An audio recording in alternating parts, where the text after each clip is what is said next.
नमस्ते, जय मसी। जीवनको आशाद्वारा प्रसारित वचनको ज्योतिमा यहाँहरूलाई स्वागत छ। परमेश्वरको भय मान्नु।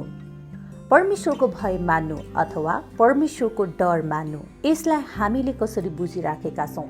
नकारात्मक रूपमा पो बुझिराखेका छौँ कि?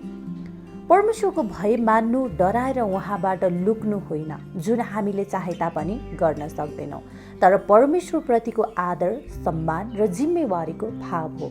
जब हामी परमेश्वरलाई साँचो हृदयले मान्छौँ, त्यो भय हाम्रो जीवनको लागि अनुशासन, वृद्धि र सही निर्णयको बाटो बन्छ। हितोपदेश 9:10 भन्दछ, परम प्रभुको भय मान्नु नै बुद्धिको सुरुवात हो र परम पवित्रको ज्ञान नै समझ शक्ति हो।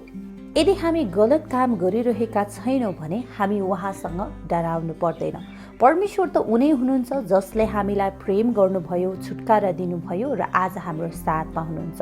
यसाया 41:10 परमेश्वरले स्पष्ट रूपमा भन्नुभएको छ, यसैले नडरा, किनकि म तँसित छु। निरुत्साहित नहो, किनकि म तेरा परमेश्वर हुँ। म तँलाई बलियो पार्नेछु, म तँलाई सहायता गर्नेछु। मेरो धार्मिकताको दाहिने हातले म तँलाई सम्हाल्नेछु। त्यसैले परमेश्वरको भयलाई नकारात्मक रूपमा होइन, आत्मिक परिपक्वताको एक महत्त्वपूर्ण पहिचानको रूपमा लिन आवश्यक छ। उहाँप्रतिको पवित्र भयले हामीलाई पापबाट जोगाउँछ, सत्यमा दृढ बनाउँछ र हाम्रो जीवनलाई अनुग्रह तथा आशिषले परिपूर्ण बनाउँछ।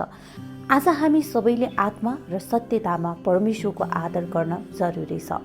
उहाँको उपस्थितिमा निडरतापूर्वक अघि बढौँ र जीवनको हरेक निर्णयमा परमेश्वरलाई पहिलो स्थान दिँदै उहाँको इच्छा अनुसार जीवन जियौँ। हुन्छ हजुर, सबैजनालाई परमेश्वरले प्रशस्त आशिष दिनुभएको होस् र हामीसँग थप कुराकानी गर्न चाहनुहुन्छ भने हामीलाई मेसेज गर्न सक्नुहुनेछ। जय मसी।